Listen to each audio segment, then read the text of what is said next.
요즘 누구에게도 연락이 오지 않으시나요? 마음이 허전한데 누구에게도 속내를 털어놓을 사람이 없나요? 그렇다면 스스로에게 이렇게 물어보셔야 합니다.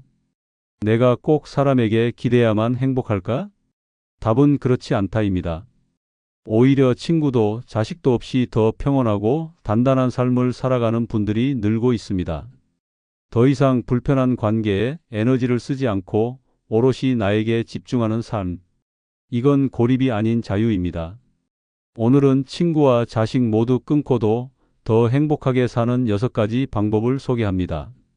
의외로 그 자유는 아주 가까운 곳에서 시작됩니다. 구독, 좋아요, 알림 설정 꾹 눌러주시면 본 채널과 좀 더 가까운 관계가 될 것입니다. 친구와 자식 모두 끊고도 행복하게 살 수 있는 첫 번째 비결은 주말을 혼자서도 풍요롭게 보내는 루틴을 만드는 것입니다. 토요일이 되면 허전한가요? 일요일 오후가 되면 이유 없이 외로움이 올라오나요? 그건 외로워서가 아닙니다. 삶을 스스로 설계하는 능력을 잃었기 때문입니다. 누구에게 기대지 않아도 나를 즐겁게 하는 습관이 하나라도 있다면 그 사람은 더 이상 혼자가 아닙니다. 주말이 두려운 건 혼자라서가 아니라 혼자일 때 무엇을 해야 할지 모르기 때문입니다. 대전 서구에 사는 장금숙 씨는 남편과 사별한 뒤 친구들과도 거리를 두기 시작했습니다. 자식들은 모두 멀리 떨어져 살고 있었고 명절이나 생일 아니면 연락도 드물었습니다. 처음 몇 주는 괜찮았지만 주말만 되면 견디기 힘든 공허감이 밀려왔습니다. 텔레비전을 켜도 냉장고를 열어봐도 마음이 안 채워졌습니다. 그러던 어느 토요일 습관처럼 시장에 나가 반찬거리를 사던 그녀는 평소엔 눈길도 주지 않던 화분 가게 앞에 멈춰섰습니다. 어릴 적 키워봤던 제라늄이 눈에 들어왔습니다. 이 아이 물은 얼마나 자주 줘야 하나요? 그녀는 그렇게 화분 하나를 들고 집으로 돌아왔습니다. 다음 날 그 옆에 허브 하나를 더 들였습니다. 며칠 뒤에는 꽃시장에 가보기로 마음먹었고 한 달이 지나자 그녀의 작은 베란다는 초록이 무성한 정원이 되었습니다. 그 무렵부터 토요일 아침이면 그녀는 손에 작은 분무기를 들고 각 화분마다 말을 걸기 시작했습니다. 오늘 햇볕 너무 따뜻하다. 그치? 아이고, 넌 물 너무 줬나 보다. 잎이 처졌네. 그런데 놀라운 건 이 화분들과의 대화가 그녀의 일상 전체를 바꿔놓기 시작한 것입니다. 아침에 일어나는 시간이 정해졌고 매주 토요일엔 새로운 화분을 구경하러 나섰습니다. 일요일엔 키운 허브로 파스타를 만들고 식탁 옆 화병엔 직접 꺾은 꽃을 꽂았습니다. 누가 봐도 혼자인 그녀는 누구보다 바쁘고 풍요롭게 주말을 보내고 있었습니다. 장금숙 씨는 이렇게 말했습니다. 처음엔 심심해서 시작한 건데 이제는 식물들이 저한테 말을 걸어요. 오늘은 나랑 좀 더 오래 있어줘요 하고요. 그 말에 귀 기울이다 보면 어느새 하루가 다 가요. 텔레비전도 안 켜도 돼요. 이처럼 혼자서도 풍요로운 주말 루틴을 만드는 건 단순한 시간이 아닙니다. 그것은 나는 내 인생을 설계할 수 있다는 자존감의 회복입니다. 아침에 일어나는 시간, 점심에 먹을 반찬 하나, 오후에 마실 차 종류까지 타인의 일정에 맞춰 살던 삶에서 벗어나 오롯이 나를 위한 시간표를 짜는 훈련입니다. 혼자 식물 키우기, 혼자 책 읽기, 혼자 영화 보기, 혼자 동네 한 바퀴 걷기, 혼자 요리하기. 처음엔 낯설고 허전할 수 있습니다. 하지만 그 빈 시간을 내가 채우기 시작하면 더 이상 아무도 필요하지 않게 됩니다. 누구도 채워줄 수 없는 내 안의 공간을 나 자신이 채우는 법을 익히는 것이야말로 노년의 최고의 자산입니다. 친구가 없어 외롭다, 자식이 찾아오지 않아 허전하다 느끼는 분들에게 말해드리고 싶습니다. 그 마음 당연합니다. 하지만 그 외로움을 누군가가 달래주기를 기다리는 것보다 내가 나를 돌보는 루틴을 만드는 것이 훨씬 빠르고 확실한 해답입니다. 오늘부터 토요일 아침 루틴을 정해보세요. 단 하나의 작은 약속만 있어도 그 주말은 더 이상 허전하지 않습니다.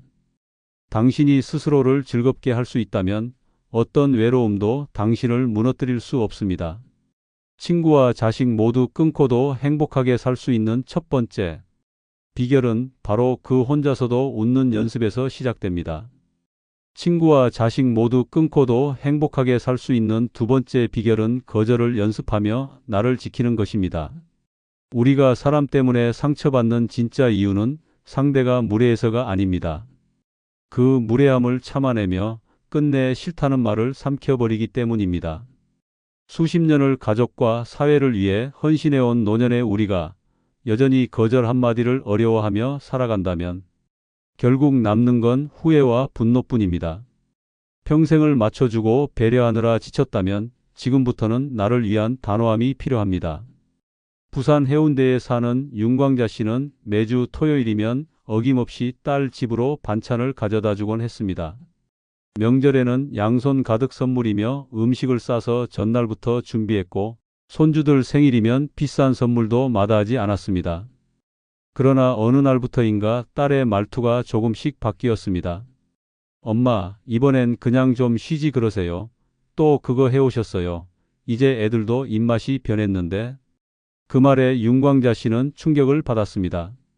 자신이 주는 걸 원하지도 않고 고마워하지도 않는다는 사실을 깨달았던 것입니다. 그 길로 돌아오는 지하철 안 그녀는 울었습니다. 내가 뭘 잘못했나 수없이 생각했지만 결국 한 가지 결론에 도달했습니다. 나는 한 번도 싫다는 말을 못 해봤구나. 그날 이후 윤광자 씨는 작은 연습을 시작했습니다.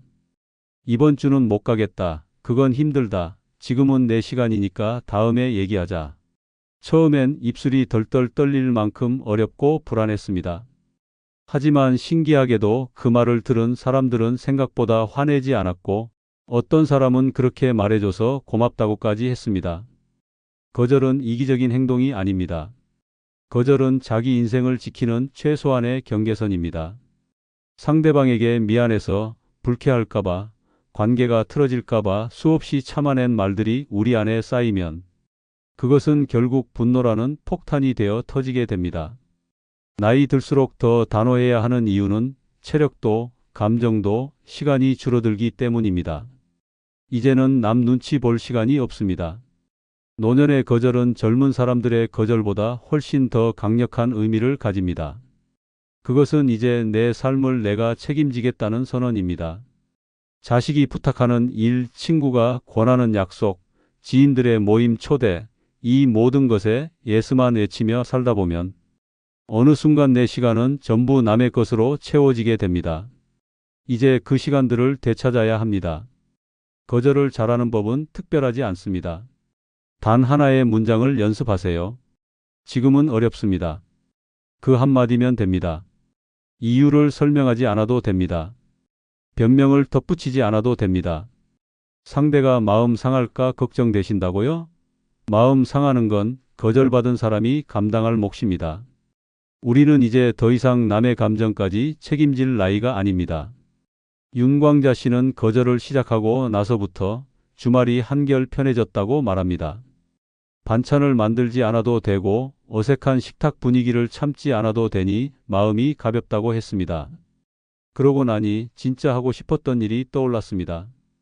그녀는 오래전부터 배워보고 싶었던 수채화 강좌에 등록했고 지금은 자신만의 그림 일기를 쓰고 있습니다. 지금까지는 남을 위해 살았고 이제야 나를 위해 하루를 씁니다. 그녀의 이 말이 오늘 이 글을 보는 당신에게도 닿길 바랍니다. 친구와 자식 모두 끊고도 행복하게 살 수 있는 두 번째 비결은 거절을 통해 지켜낸 하루하루가 쌓여 온전히 나만의 삶이 되는 것. 그것이야말로 늦게 찾은 진짜 자유입니다. 이제는 누구에게도 휘둘리지 마세요. 당신이 지킬 가장 소중한 사람은 바로 당신 자신입니다. 친구와 자식 모두 끊고도 행복하게 살 수 있는 세 번째 비결은 사람을 향하던 시선을 자연으로 돌리는 것입니다. 늙어가며 외로움이 깊어지는 가장 큰 이유는 여전히 누군가를 바라보고 있기 때문입니다. 누군가 나를 이해해 주길, 위로해 주길, 함께 있어 주길 바라며 하루를 견디다 보면 그 마음이 충족되지 않을 때 삶은 무너지는 것처럼 느껴집니다. 하지만 그 시선을 사람에서 자연으로 돌리는 순간 놀라운 평온과 위안이 우리 안에 피어납니다. 자연은 비교하지 않고 비난하지 않고 조언하지 않습니다. 그저 그 자리에 묵묵히 있어줄 뿐입니다. 그 따뜻한 침묵이 어떤 사람보다 더 큰 위로가 됩니다. 충청북도 단양에 사는 한정혜 씨는 자식들과 갈등 끝에 왕래를 끊은 지 2년이 넘었습니다. 친구들조차 눈치를 보고 멀어졌고 동네를 걷다 마주쳐도 고개를 돌리는 사람이 많아졌습니다. 텔레비전은 시끄럽기만 했고 음악은 마음에 닿지 않았습니다. 그렇게 몇 달을 방 안에만 틀어박혀 지내던 어느 날 우연히 라디오에서 이런 말이 흘러나왔습니다. 아무 말도 안 하는 나무 앞에서 우리는 가장 깊은 이야기를 듣게 됩니다. 그 문장에 끌려 다음 날 그녀는 오래전 남편과 갔던 산책길을 따라 천천히 걷기 시작했습니다. 봄 기운이 퍼지던 4월 초 개나리가 흐드러지게 피어 있었고 연두빛 잎사귀들이 바람결에 살랑거리고 있었습니다. 그 길목을 걷던 그날 이후 그녀는 매일 같은 시간에 밖으로 나갔습니다. 어떤 날은 바람이 거세게 불었고 어떤 날은 비가 조용히 내려 꽃잎이 떨어졌습니다. 그렇게 사계절이 흘렀고 한정혜 씨의 시선은 더 이상 자식을 찾지 않았습니다. 그 대신 하늘을 올려다보고 나뭇잎의 색을 살피고 새소리를 들었습니다. 처음엔 그저 외로워서 나갔는데 지금은 자연이 말을 걸어줘요. 바람이 다정하고 나무가 든든하고 구름이 어깨를 두드려줘요. 그녀의 말은 시 같았고 그 눈빛엔 더 이상 원망이 없었습니다. 자연은 묻지 않습니다. 왜 자식과 연락이 끊겼는지, 친구와 무슨 일이 있었는지, 남편과 얼마나 오래 살았는지 그런 건 중요하지 않다는 듯 햇살은 누구에게나 따뜻하고 비는 누구의 집 창가에도 고요히 떨어집니다. 우리가 놓치고 살았던 건 이 말 없는 위로입니다. 그리고 이 위로는 인간관계보다 훨씬 덜 복잡하고 훨씬 더 깊습니다. 시선을 자연으로 돌리는 건 거창한 여행을 떠나야 한다는 뜻이 아닙니다. 아침에 창문을 열고 하늘을 올려다보는 것, 베란다에 작은 화분 하나 들이는 것, 동네 공원을 하루 20분만 걸어보는 것, 이런 사소한 변화가 사람을 향한 애착을 부드럽게 풀어줍니다. 사람은 언제든 마음이 변합니다. 기대하면 실망하고 주면 돌아오지 않고 사랑해도 오해받을 수 있습니다.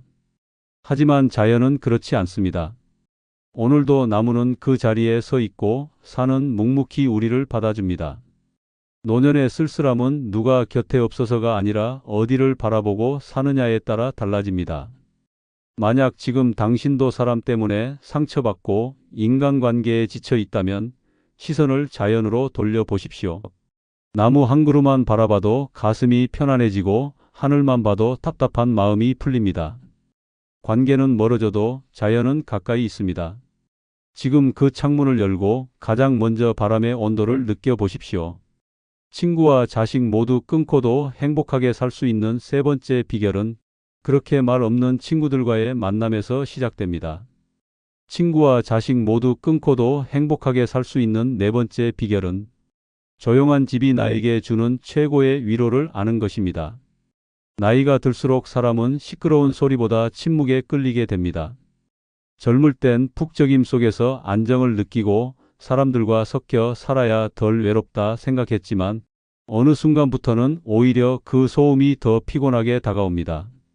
늦은 밤 모든 소리가 멈췄을 때 텔레비전조차 꺼진 거실에 앉아 혼자만의 차 한 잔을 마시는 그 순간 세상 어디보다 편안한 고요가 찾아옵니다. 바로 그 조용한 집이 누구보다 나를 오래 다독여줄 수 있는 존재입니다. 광주 북구에 사는 이정혜 씨는 남편과 사별한 후 자식들과도 점점 소원해졌습니다. 처음엔 그 적막이 견딜 수 없을 정도로 무서웠다고 합니다. 현관문을 열고 들어왔을 때 아무도 반겨주지 않는 공간, 식탁에 혼자 밥을 차려 앉았을 때의 그 고요는 쓸쓸함을 넘어선 공포에 가까웠습니다. 그래서 그녀는 일부러 텔레비전을 켜놓고 살았습니다. 리모컨을 손에서 놓지 않았고 주말이면 일부러 백화점과 카페를 전전하며 사람들 속에 섞였습니다. 하지만 어느 날 감기로 며칠을 집에서만 보내야 했던 시간이 그녀의 삶을 바꿔 놓았습니다. 처음엔 텔레비전도 틀 힘이 없어서 그냥 누워만 있었어요. 그런데 이상하게 그 조용함이 점점 마음을 누그러뜨리더라고요. 그녀는 그때 처음으로 집안에서 소리 없이 듣는 위로를 경험했다고 말합니다. 벽시계가 째깍거리는 소리, 창문을 두드리는 빗방울 소리, 보일러가 켜졌다 꺼지는 소리조차 그녀에겐 살아있는 집의 따뜻한 호흡처럼 느껴졌습니다.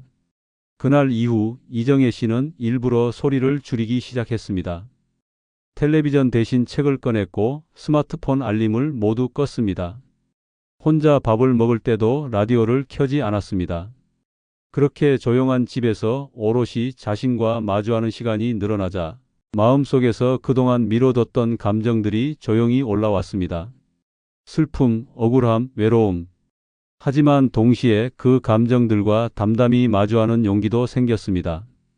혼자 사는 집이 무섭고 외롭게 느껴지는 이유는 거기서 내가 나 자신을 외면하기 때문입니다. 바깥의 소음으로 내면의 소리를 가리고 다른 사람의 말로 내 감정을 눌러왔기 때문입니다. 하지만 조용한 집은 그 모든 위선을 걷어냅니다. 가짜 미소도 필요 없고 누구 눈치를 볼 필요도 없습니다. 커피잔을 놓는 소리마저 내 기분을 따라 흐르는 공간. 그 공간에서 우리는 비로소 진짜 쉼을 배웁니다. 노년의 삶에서 가장 중요한 건 마음이 쉴 수 있는 공간입니다. 그 공간은 어디 특별한 곳이 아닙니다. 바로 지금 내 침대가 놓여 있고 내가 끓인 국물이 식탁 위에 놓여 있는 이 집입니다. 자식이 떠난 빈 방을 쓸쓸하다고만 보지 마세요. 이제 그 방은 나를 위한 서재가 되고 햇살 좋은 오후의 명상 공간이 될 수 있습니다. 누가 찾아오지 않아도 좋습니다. 오히려 아무도 오지 않기에 나는 내 방식대로 하루를 쌓아갈 수 있습니다. 조용한 집은 말하지 않아도 압니다. 오늘 내가 어떤 하루를 보냈는지, 얼마나 고단했는지. 아무 말 없이 등을 기대면 담백한 고요가 온몸을 감싸 안습니다.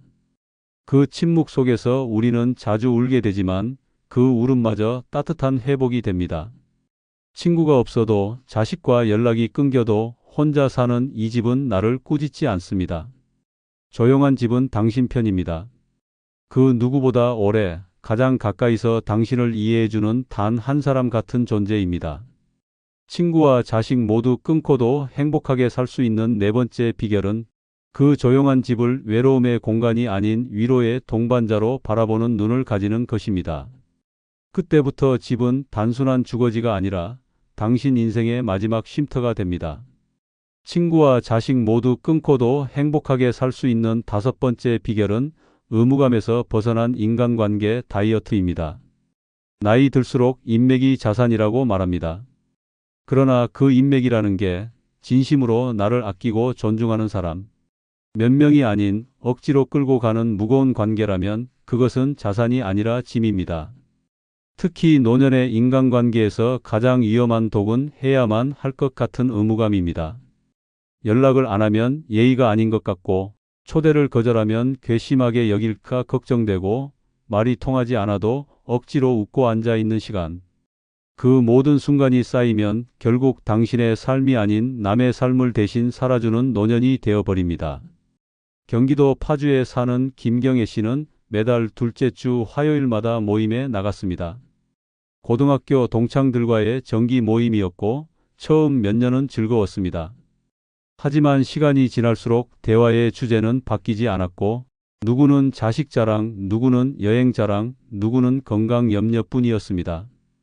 겉으로는 웃으며 이야기를 듣지만 집에 돌아오는 길엔 기운이 쭉 빠졌습니다. 어떤 날은 차 안에서 눈물이 날 만큼 공허함이 밀려왔습니다. 왜 나는 이렇게 기 빨리는 자리에 매번 나가고 있지? 그 질문에 대한 답을 스스로에게 할 수 없었을 때 그녀는 처음으로 관계를 줄여야겠다는 결심을 했습니다. 그 결심 이후 김경애 씨는 스스로 정한 원칙을 하나 만들었습니다. 만나고 나서 기분이 나빠지는 사람은 다음부터 만나지 않는다. 단순했지만 명확한 기준이었습니다. 오래된 인연이라도 피곤하게 만드는 사람은 정리했습니다. 자주 연락을 요구하거나 본인 이야기만 하고 돌아가는 관계, 조언이라는 이름으로 상처를 주는 사람들까지 하나씩 거리를 뒀습니다. 대신 한 달에 한 번 자신이 좋아하는 책방에서 여는 소모임에 참여했습니다. 거기서 만난 사람들과는 깊은 이야기를 나눌 수 있었고 모임 후 집에 돌아오는 길은 늘 발걸음이 가벼웠습니다. 인간관계 다이어트는 사람을 버린다는 뜻이 아닙니다. 내 삶의 리듬에 맞지 않는 관계를 과감히 덜어내고 그 자리에 나를 돌보는 시간을 채우는 것입니다. 누구와도 통하지 않는 말을 억지로 이어가기보다 차라리 혼자 커피 한 잔 마시는 시간이 훨씬 가치 있습니다. 사람들은 말합니다. 그래도 외롭지 않으려면 사람을 만나야 해. 하지만 진짜 외로움은 함께 있어도 외로운 관계에서 비롯됩니다. 나를 있는 그대로 받아들이지 않는 자리, 내 감정이 무시당하는 대화, 일방적으로 참아야만 유지되는 관계. 이런 관계 속에서 우리는 더 깊은 외로움을 경험합니다. 인간관계는 많을수록 좋은 게 아니라 편한 사람이 몇 명 있느냐가 중요합니다. 김경애 씨는 지금도 가끔 연락이 오는 예전 친구들의 문자를 정중히 거절합니다. 그리고 그 시간에 자전거를 타고 근처 호숫가를 돌며 풍경을 사진으로 남깁니다.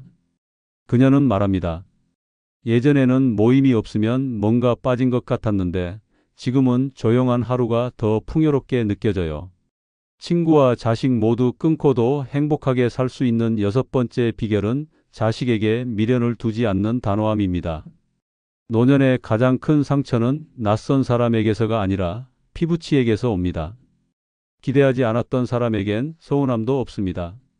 하지만 자식에게는 괜히 기대하게 되고 괜히 기다리게 됩니다. 문제는 그 기대가 습관이 되고 상처가 일상이 된다는 것입니다.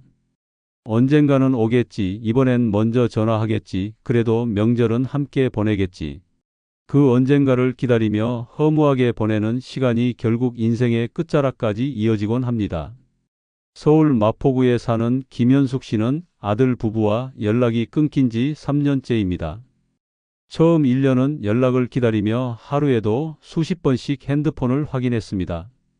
생일도 혼자, 명절도 혼자 보냈고 처음엔 눈물로 버텼습니다. 하지만 어느 날 그녀는 결심했습니다. 이젠 그의 이름을 머릿속에서 지우자. 그 결심 이후 그녀는 핸드폰 번호부에서 아들의 번호를 삭제했고 냉장고에 붙어있던 손주 사진도 떼어냈습니다. 처음엔 마음이 아팠지만 이상하게도 시간이 갈수록 숨이 트였습니다. 이제야 내가 나를 살피게 됐어요. 더는 안 기다리니까요. 단호함은 잔인함이 아닙니다. 자식에게 미련을 두지 않는다는 건 사랑하지 않는다는 뜻이 아닙니다. 그저 나를 무너뜨리면서까지 붙들지 않겠다는 선언입니다. 그 단호함은 스스로의 삶을 지키는 마지막 울타리입니다. 이제는 묻지 마세요. 왜 연락하지 않느냐고, 내가 뭘 잘못했냐고. 그 질문은 답이 없습니다. 이제는 묻지 말고 끊어내야 할 시간입니다. 자식에게 쏟을 감정을 자신에게 돌리세요. 여행도 가고 좋아하던 음식도 드세요. 단호함은 내 인생을 내가 되찾는 힘입니다. 미련을 버리는 순간 평온이 찾아옵니다. 그리고 그 평온이야말로 우리가 노년에 누릴 수 있는 가장 단단한 행복입니다. 마지막으로 좋아요 눌러주시면 복 받으실 겁니다.